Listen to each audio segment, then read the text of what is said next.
absolutely love the smell of morning. It's a smell of opportunity, of risks not yet taken and roads not yet traveled.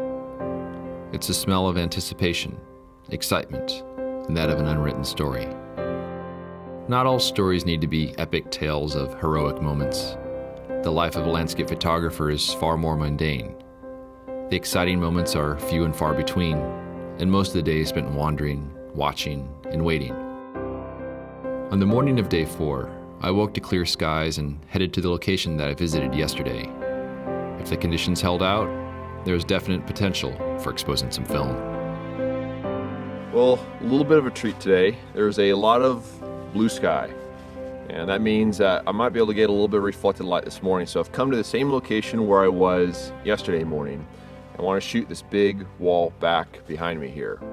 And for this shot to work, basically I want to have direct sunlight hit a big sandstone cliff back behind the camera. And then over here on this side, the light's going to reflect into the shadows. So that should give kind of a nice, soft, warm light. That's why I make sure that I don't have any clouds drifting over the process. But it's a real treat to be out here this morning because there's a lot of blue sky right now. And for the past few days that I've been here, there's been very few moments when there's a lot of blue sky. There's a little bit of clouds coming in way off on the west over there. And I think that might be the first little bits of whatever storm system is supposed to roll through later today and then also for the next few days. So pretty excited to be here, pretty excited to be able to take another photo today. So there's a little bit of a glow starting to form there, not very much, but it's gonna be probably another half hour or so until that cliff gets some really nice warm light on it. So I'm looking forward to it. Well, the blue sky did not last very long. I had time to make one exposure on Velvia 50 when there's still some degree of warm light on the cliffs. But now you'll see that the clouds are really starting to build in that way and that way. So I think that our one window of clear skies with a little bit of reflected light, I think that has passed. And I usually like to make 2 exposures, but I literally only had the opportunity to make 1, and then the light changed. So very glad that I had that moment. It would be nice if there was just a little less clouds to get a little warmer light, but I'm pretty happy with what I had. And I think now it's going to build in with clouds basically through the rest of the day. And I think it's probably going to be raining by the time we get to sort of late afternoon and into the evening. Which brings up the question of what does one do when it rains for many days in a row? I suppose maybe see if I can find some larger viewpoints where I can take advantage of having some nice clouds in the sky. I haven't found too much of that so far. Spent some time scouting, but also I'll have some limitations as far as where I can be if we do get some stronger rain. But there's some other parts of the park that I would think I want to check out, some trails I should probably see about hiking this morning, and where I can just kind of further get to know the area and see what else I could find. But now I gotta pack up my camera and go grab some breakfast and then see about hitting some trails before the rain starts. The road leading to my next hike follows a wash through a narrow canyon. This is definitely not a place you'd want to be during a heavy rain. My hike should take maybe 2 or 3 hours at most, which is well before the storm is set to arrive. Well, the overcast skies have taken over, so I was very fortunate to have all that blue sky this morning. That gave me that narrow window where I was actually able to expose a sheet of film. And it would be nice if it stuck around longer, but maybe it's nice that it's overcast right now because that makes for certainly much nicer hiking weather. But while I'm out on this trail here, I'm just kind of looking to get some more ideas of what I want to photograph. There's so many great textures and colors and elements here that my goal is just to try to find some scenes where I can maybe isolate a cool looking tree or some nice grasses or something up against a hillside, or I should say a cliff that has some really nice color to it. And pretty cool just to wander around and try to make sense of it all. I think the rain will probably start a little later this afternoon. And then at that point, I'll probably head over to some of the Badland areas. They get really nice and colorful when it gets a little rain on them. Maybe see if I can find some compositions over there. But I am very happy to have exposed 3 sheets of film so far on 2 different scenes. I think my goal for Capitol Reef would be maybe to shoot maybe at least 7 different subjects.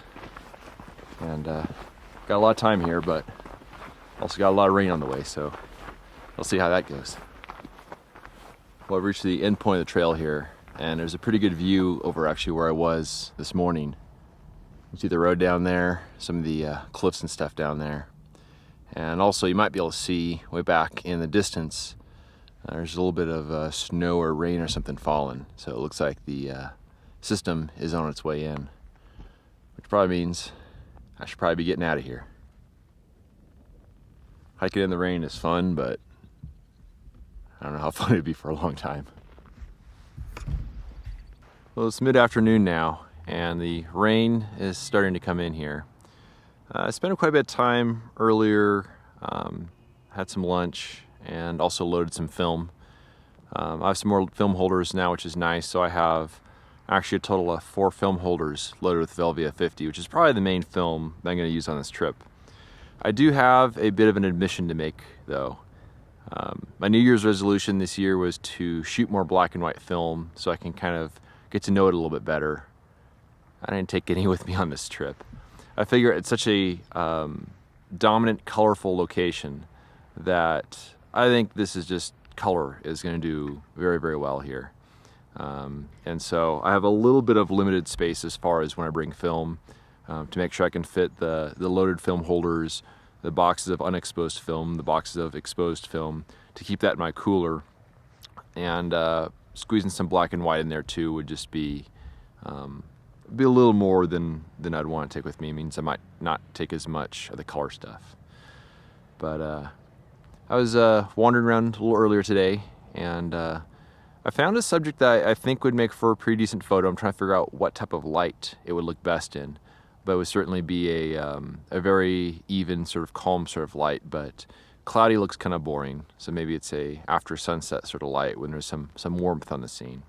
But it would probably be a long shot, maybe a 450 or my 600, but one of those. And also I stopped by the ranger station just to check the latest weather forecast, and basically decent amount of showers overnight. Tomorrow is going to be rainy. The day after that it's going to be rainy.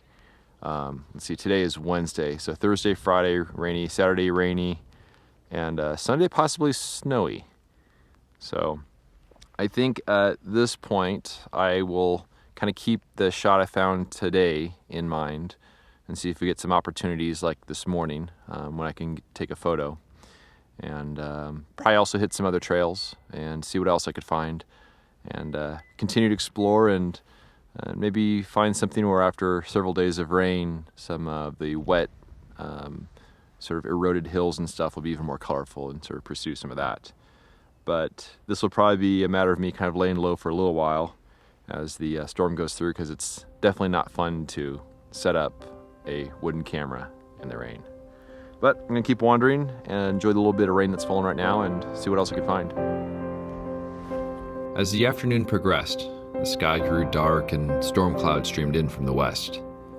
The dirt roads of southern Utah become impassable during heavy rain, even with the four-wheel drive vehicle with adequate ground clearance. If you drive on these roads while wet, not only do you risk becoming stuck, but you also create ruts to the detriment of the drivers for many weeks or months to come. I drove to the area along Highway 24, where I knew it'd be clear of dirt roads and washes. It didn't take long for the storm to make itself known. I love going for hikes in the rain, but it was late in the day and almost time for dinner, so I enjoyed the show from the shelter of my truck. So just in case you're curious what it's like to be in Capitol Reef during a really soaking heavy rain, I mean, this is almost like what I expected to be during the summertime, like monsoonal type rain.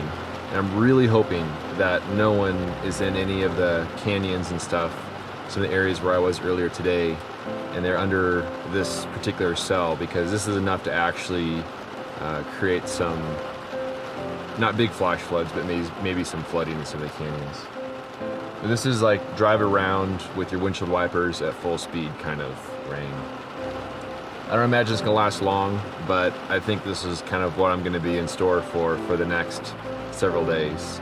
So I'll have to plan accordingly. One of the things I love most about landscape photography is how the story of each day, each trip, and each photo is written by the landscape itself. As a photographer, I'm just a silent witness, and today I was given a few short moments of reflected light, followed by a soaking rain. That evening, waterfalls sprung up all over, but I had no ambition to try to photograph them. Instead, I spent the evening taking in the sights, the sounds, and the smell of the rain.